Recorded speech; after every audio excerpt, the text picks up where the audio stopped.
Olá, boa noite. Eu sou a Dani Cardoso e começa agora na sua, na nossa Psico FM, o programa Conte-me a sua história. É aquele momento do dia em que paramos para ouvir e comentar a sua história. Então não esqueçam que no final do programa vocês comentaram o que vocês acharam da história. Lembrando também que essa história é narrada por mim, por Vitória, por Emily, por Beatriz, a Adriele, a Aline e no final a Giovana vai deixar aquele comentário técnico. Hoje contaremos a história de Lúcia Ripper, uma psicóloga que foi julgada por amar. Bem-vinda, Lúcia, ao Conte-me a sua história. Boa noite, Psique FM. Sou Lúcia Ripper e fico muito feliz em poder dividir com vocês um pouco da minha história. Estava eu, em outubro de 1986, em meu consultório, quando recebi um casal, o advogado Fernando Afonso de Ouro Preto e sua ex-mulher Magda Cândida de Ouro Preto.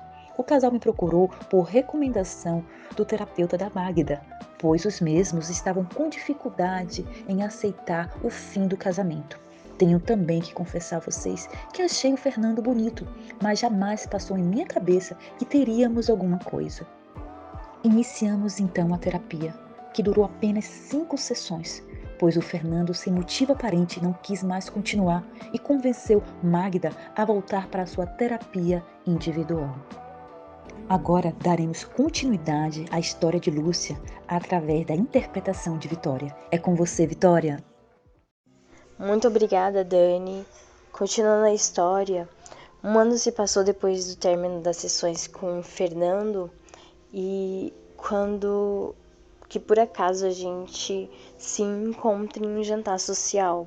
Ele, bonito como sempre, charmoso, a gente começa a conversar e nosso envolvimento acaba ficando mais forte e a gente acaba decidindo que quer morar junto.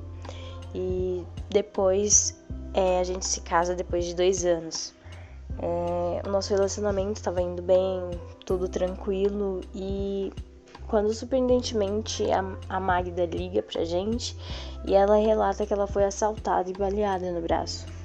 Então foi algo assim surpreendente pra gente porque ela contou essa história exatamente para mim e para o Fernando e não para outras pessoas, parentes, familiares próximos dela. E depois que ela recebe o atendimento no hospital, ela recebe a alta e ela é encaminhada para uma clínica procardíaca. Mas infelizmente a Magda ela morre devido a uma insuficiência cardíaca e é a partir desse momento que a minha vida muda muito. Agora eu vou passar a palavra para Emily, que vai continuar a interpretação.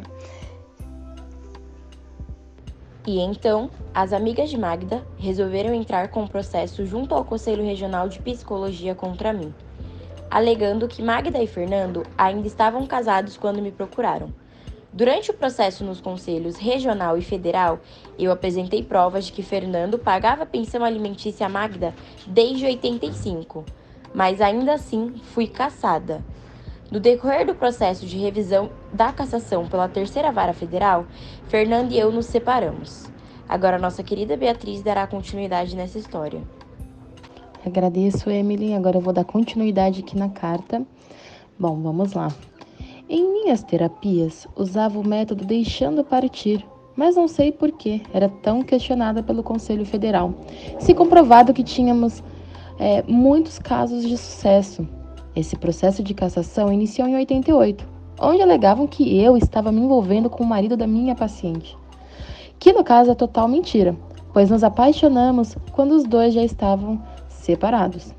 Bom, eu fiquei 5 anos nessa luta judicial até conseguir de volta a minha carteira profissional e consegui provar de que todos estavam errados e exercer novamente a minha profissão.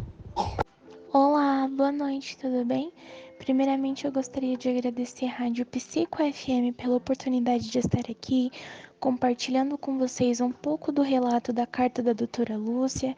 Então, dando continuidade ao que a nossa colega Beatriz estava dizendo a vocês, em 1988, Durante o Congresso Internacional, o Casal em Crise tive a oportunidade de apresentar uma terapia inovadora, projetada para auxiliar indivíduos que estavam enfrentando a dolorosa situação de se separarem de seus parceiros, apesar de ainda manterem uma conexão emocional profunda. E esse evento foi realizado em uma universidade renomada em Roma e foi um marco na minha carreira. No entanto, os acontecimentos que se seguiram colocaram minha carreira e minha reputação em risco. Em julho de 88, o Conselho Regional de Psicologia CRP do Rio de Janeiro iniciou um processo administrativo contra minha pessoa relacionada à terapia apresentada no Congresso. O desdobramento desse processo foi extremamente demorado e desgastante para mim. Somente em abril de 90, o CRP tomou a decisão de me repreender publicamente pelas minhas ações. O que aconteceu a seguir foi ainda mais surpreendente. O Conselho Federal de Psicologia considerou a punição do CRP insuficiente e optou por revogar minha licença como psicóloga. Fiquei totalmente devastada com essa decisão e enfrentei um período de profunda incerteza em minha vida. Em fevereiro de 92, em busca de justiça, decidi procurar o auxílio do advogado Ricardo, um jovem talentoso na época com 33 anos de idade. Juntos, apelamos contra a decisão do Conselho Federal de Psicologia, buscando reverter a revogação da minha licença. Essa sequência de eventos não apenas ilustra a complexidade das relações humanas, mas também o impacto profundo que a terapia apresentada no Congresso Internacional teve na vida das pessoas. Ela desencadeou desdobramentos inesperados, inclusive na minha vida, envolvendo processos administrativos e apelações judiciais que marcaram minha vida de maneira indelével. Ao compartilhar essa história, espero que compreenda melhor os desafios e as reviravoltas que enfrentei ao longo desta jornada até aqui. A partir de agora, eu, Adriele, deixo a minha fala com a Aline, que vai continuar dando sequência nos próximos passos que aconteceram na vida da doutora Lúcia. Somente em agosto de 95 foi dada a sentença. No entender da juíza, a Sucete Magalhães, relatora do processo, Lúcia comprovou com provas irrefutáveis a acusação de ter infringido o Código de Ética.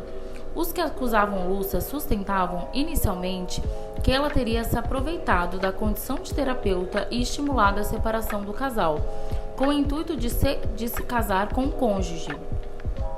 Como fora condenada por algo que não havia determinado seu indiciamento, a Justiça entendeu que a cassação de Lúcia era ilegal, porque ela apenas se defendeu da acusação que lhe foi imputada no indiciamento. Depois de conseguir seu registro profissional de volta, Lúcia poderá processar por perdas e danos o CRP. Esse direito ela tem.